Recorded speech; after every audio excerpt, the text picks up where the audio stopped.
Hi guys, this is a video about why short stroke engines are producing more power than long stroke engines.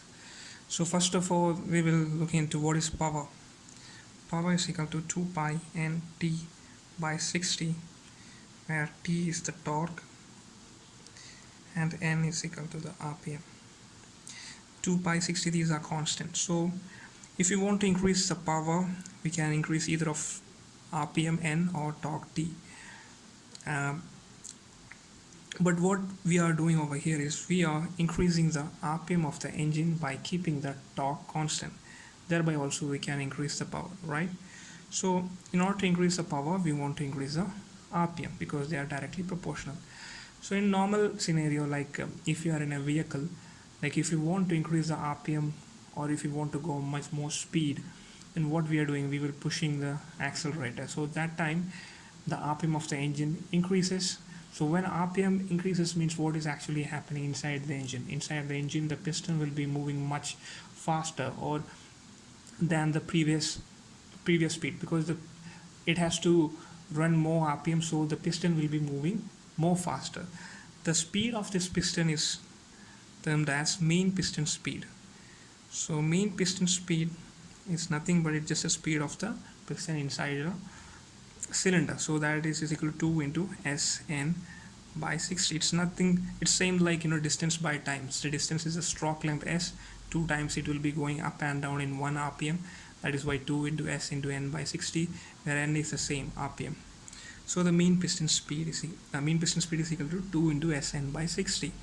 So the speed of the piston inside the engine cannot be higher than or beyond a certain level, because it will affect the whole process happening inside the engine. It's the piston is not simply moving up and down, because there is suction stroke happening. Suction, that means that fresh air is coming inside the engine, then compression stroke, then power stroke, as when power is producing, then exhaust stroke, all the burn gas going outside.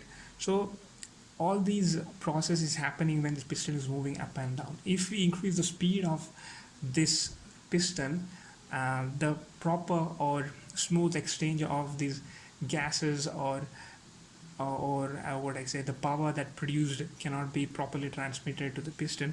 This won't be much efficient, so we cannot go beyond a limit.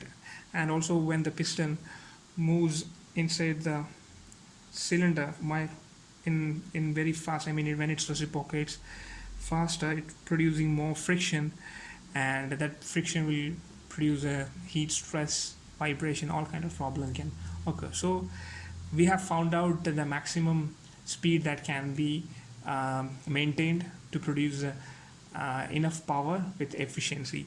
So that is found out as 25 meter per second.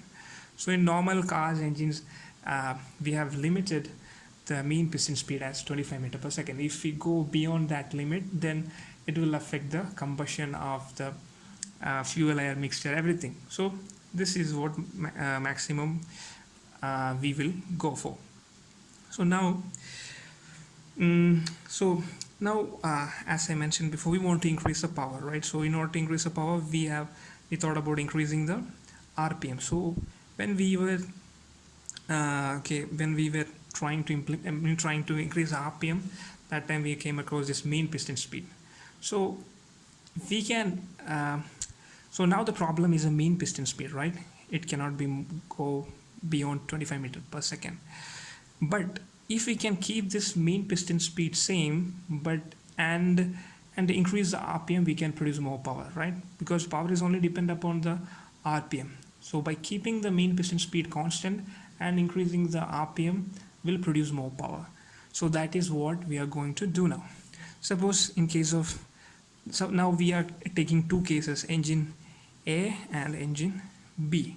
Okay, both having different dimensions. This engine A having a stroke length of 90 mm. This one is having a stroke length, B having a stroke length of 80 mm. Okay, so as per the mean piston speed equation, mean piston speed I will write as speed. Okay, speed is equal to 2 into S into n by 60. So what is the maximum allowable? That is 25.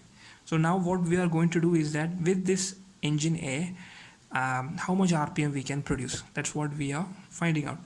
So speed is equal to 25. That is the maximum we could do. 2 into stroke length is 90 mm. I convert that into meter. So 0.09 into n that we have to find out divided by 60. So n equal to 25 into 60 divided by 2 into 0.09, right? So n is equal to 8,333 rpm. So n, so I think you are not seeing it, right? So I will write it on top. So n equal to 25 into 60 divided by 2 into 0.09, which is equal to 8,333 rpm. Okay, this is for engine A. So in case of B, same equation. Speed is equal to 2 into s into n by 60, and 25 equal to 2 into, here stroke length is 80, so 0.08 into n by 60, and n equal to 25 into 60 divided by 2 into 0.08. So that is equal to, here I am writing, and that is equal to 9,375. Okay, see the difference. Now here what we have done is only we just change the stroke length. Here the stroke length is 90 mm, right? Here we have reduced the stroke length to 80 mm. By simply reducing the 10 mm stroke length, we have achieved around 1000 rpm more. This is what actually done in supercars engine. They are reducing the stroke length of the engine. That is what our question, why short stroke engines are producing more power, because they are getting more rpm by doing this thing, because they are having small stroke length, right? So they have got more rpm, so the power will be more in short stroke engines. So this is actually telling what exactly happened. I mean, as per the question, it's actually answered. And still you may have doubt, like, why then some engines are having more, then why we are not using this for every engine. We can increase the power of every engine, right? No, but there is limitation. So that is what here what we did was reduce the stroke length, right? So when we reduce the stroke length means this one. So suppose, yeah, I draw here, there's a piston. Okay, so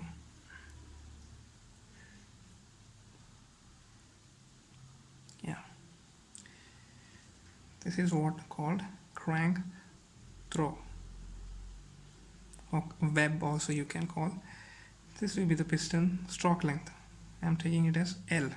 Okay, so as you know, the stroke length is, there is a relationship between crank throw and stroke length. Stroke length is equal to what?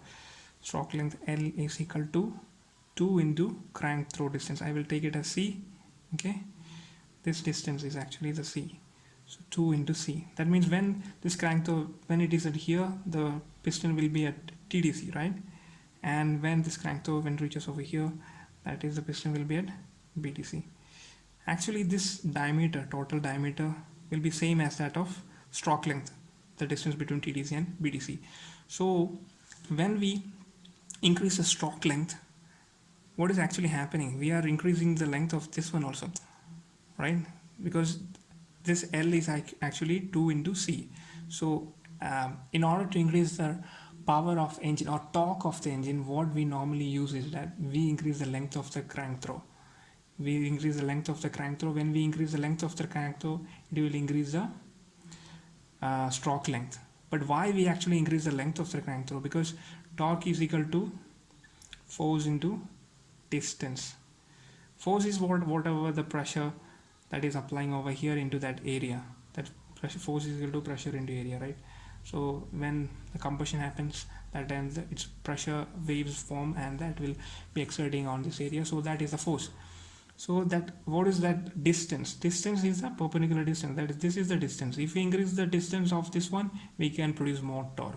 So that's what we do in engines that require more torque. For example, in case of ships, we use super long stroke engines, or in trucks also we use long stroke engine. In ships, it is about 4:1. That means the stroke length will be 4 times more than the bore diameter.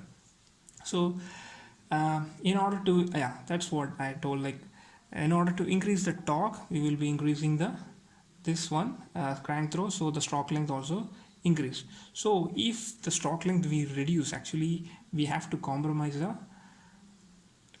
torque also, because when we reduce the stroke length, that means we are also reduce the length of the crank throw, so it will reduce the torque. So we have to adjust all of these things and to make the maximum power. That's all. So I hope you all understood the video. And one more thing I could say, based upon this stroke length, the engines are classified as under square engine, over square engine, and square engine. So otherwise I will explain here. Okay, this square engine means nothing but like it's like square. That means stroke length, this is the bore diameter, and this is the stroke length. This is the stroke length. Both are same. If this is 5 mm, this is also 5 mm. That is called square engine. Over square engine means that has got more bore. That means the diameter of bore will be higher than the stroke length. That is over square. Now under square means this will be like this. Okay, square. Stroke length is more than the bore diameter. So the engine that need more torque, we go for under square engine, and the engine that we need more power, we go for over square engine or short stroke engine. That's why these supercars are producing more power, but it will not be having quite torque. Now, yeah, that's all about the video. Now I think you all might have understood why certain engines having more torque but less power, but some engine having more power but less torque. It's all about compromising one to another, or how you achieve the more power by increasing the RPM. So that's all, guys. I hope you like the video, and if you like the video, please click the like button and subscribe the channel. And if you have any doubt, or if I'm not clear in explanation or anything like that, you can comment it in below also. Thank you.